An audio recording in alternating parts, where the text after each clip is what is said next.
Welcome back to Numismatic Knockouts. We hope you've all had a really lovely Christmas, and today we are really excited to be joined once more by Christopher Collects.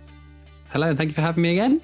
Great to have you here again, Christopher. And today we are going to be championing £2 coins, and we want you guys to help us picking the favourite. So make sure you're leaving a comment below, letting us know which one out of the 3 coins we'll be talking about today is your favourite.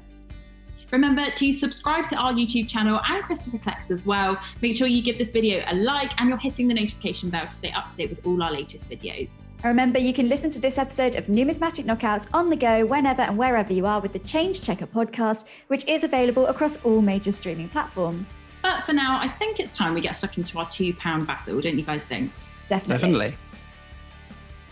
So I'm going to kick this £2 Numismatic Knockouts off with my favourite, which has to be the 2012 Charles Dickens £2. Now, the Charles Dickens £2 is sentimental to me because I love English literature, I love books, and Charles Dickens is actually my favourite author. So to see his greatest works on the coin design is, really special to me. It's even got my favourite book, Great Expectations, on there. So I think, Matthew Dent's design of this coin is really special, and I love it for that reason. But also, it's kind of relatively easy to come by. So I think it's a really good coin for people starting out, trying to build their £2 coin collection. It's one of the perhaps more easier ones to get hold of, but I love it. I don't know if you've come across it, either of you two. Oh, yeah. Tons of times, yeah. Very, very common. Is it a beautiful coin, though? And I know it was in the news a little while back as well. Lots of people thinking they'd found rare error versions of the coin. And time and again, you see these types of stories where they say things like the dots are disappearing or the lettering around the edge might be fading away. And it is just down to wear and tear. But it's always kind of exciting when you see a story like that, and it makes your ears prick up a little bit. And it's good for getting new people interested in the hobby as well, I suppose. True. Okay, so my favourite coin follows a literary theme, and yours does too, doesn't it, Christopher? It does, yes. So mine is the bicentenary of Mary Shelley's 1818, The Modern Prometheus, or as we'll all probably know it as the Frankenstein £2 coin. So unfortunately not one that's circulated. It's a real shame because it's an absolutely stunning coin. The edge inscription, "A Spark of Being," is just such a cool sort of caption for the coin, and the fact that the Frankenstein and the lightning bolts, that's the spark of being inside of the coin itself. Is also the first coin I went down to the Royal Mint and got a strike your own as well. So it's got sentimental value for me as well, because I went down with my dad before the YouTube channel blew up and before people started recognizing me down at the Royal Mint. It encapsulates a moment of going down there and the first time, having that first tour and everything being brand new. And yeah, it was just fantastic to go down there. It's a real shame it didn't go into circulation, but we've had no £2 coins in circulation since 2016 now, so it's sort of 4 years knocking on. It's a shame that we haven't seen those £2 coins in circulation. And like you say, Christopher, this one is such a fantastic design. I do love that sort of lightning bolt style to the Frankenstein lettering, which I think is just fantastic. So I can totally see why that's one of your favourites. Now, for me, I've got to say my favourite is actually designed by Aaron West, who, of course, designed the Isaac Newton 50p. So maybe this is the reason why it's my favourite £2, but it is the Great Fire of London. And I think the detail on this design is absolutely fantastic. I think Aaron West has done a really brilliant job of capturing such a historical and an important event in British history.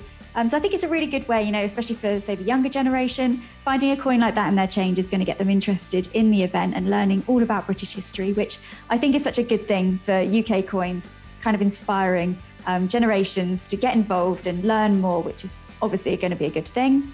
But I think one of the things which makes this even more special is the fact that it's actually quite a bit rarer than we originally thought. So originally it was thought that over 5 million of these coins were in circulation. And we actually found out just a few years back that only 1.6 million of them actually entered circulation. So it is a lot rarer than originally thought. And I am lucky enough to have this coin in my change. So I'm definitely going to be holding onto it really tightly. But Christopher, have you managed to find this one yourself? I've had a fair few of them. So it's in recent times that it seems that the Royal Mint, their long store, some of those coins have been minted and put in there, including lots of the newer or latest £2 coins were being stored there. And it seems like they're coming into circulation probably about 3 or 4 months ago. So I did get my hands on a couple of £500 sealed bags of that and the Navy Centenaries. Wow. So they're absolutely beautiful condition, because obviously they haven't entered circulation yet, but yeah, it's an absolutely beautiful design. The flames and the fact that it spreads over the outer rim of the coin as well. The design, I think, is really, really lovely.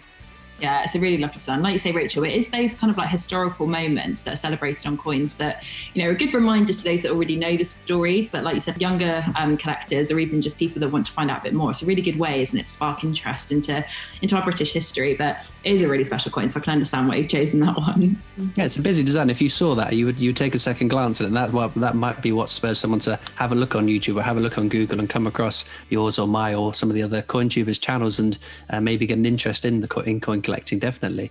Yeah, exactly. And like you say, there is so much information out there. Like Rachel said, when those vintage figures were revealed to be slightly less than what we originally anticipated, it does spark those coin stories, and that type of story usually draw people into the hobby. So details of those vintage figures actually can be found on our blog as well. So if you want to find out more, you can do so looking on there. But it's great. I love the side of coin collecting that most people don't actually think happens. It's like this side, the discussion. You can talk about your favorites, you can talk about the things that you learn from them. That's the kind of side of coin collecting that most people kind of forget about. So it's really special how coin collecting brings everyone together, I think.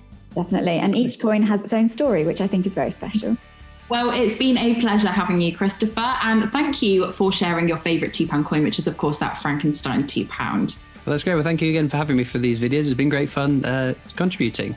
Yeah, we have had loads of fun. And Change Checkers, make sure you are leaving a comment below to let us know which £2 out of the 3 that we mentioned today is your favourite. Well, it has been great having Christopher on board for this series of Numismatic Knockouts. Remember that you can go back and watch the older episodes on our playlist. So just head to our YouTube channel and you'll see the Numismatic Knockout playlist there, so you can rewatch our old videos. And remember, if you've liked this video, go ahead and give it a thumbs up and make sure you're subscribing to our YouTube channel. And you can listen to our podcast so you can tune in to all of these Numismatic Knockout episodes whenever and wherever you are. We'll see you all next time.